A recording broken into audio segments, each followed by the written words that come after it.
Nationwide.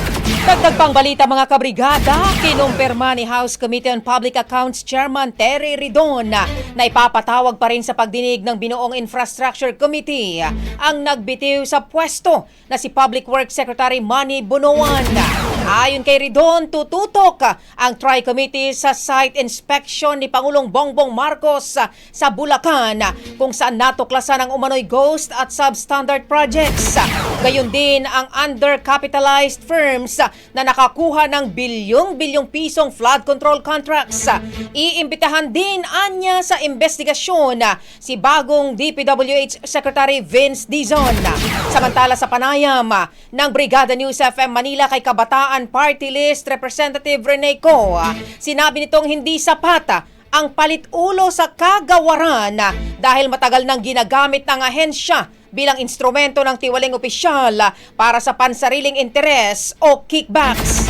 So para sa atin, hindi simpleng maibabalik ang tiwala ng mamamayan sa pagpalit ulo lang, no? Kahit ito yung kay Vince Dizon at ito yung hamon natin sa kanya.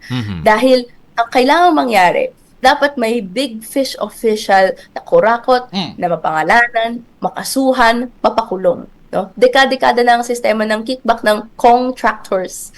For sure, nasa tuktok ng gobyerno ang operators at malamang may basbas din ng Malacanang.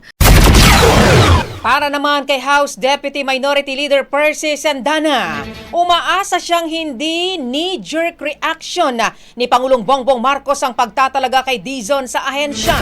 Punto pa ng kongresista, bagamat maraming nagawang improvement si Dizon sa Department of Transportation ay hindi sapat ang pagpalit ng ulo dahil ang katiwalian sa DPWH ay systemic at malawakan kabilang ang mga kontraktor, district engineer at mga kapwa mambabatas. Hamon naman ni mamamayang Liberal Party List Representative Laila De Lima, magbitiw na rin sa pwesto ang iba pang opisyal ng DPWH na sangkot o hinayaan lamang ang anomalya sa flood control projects.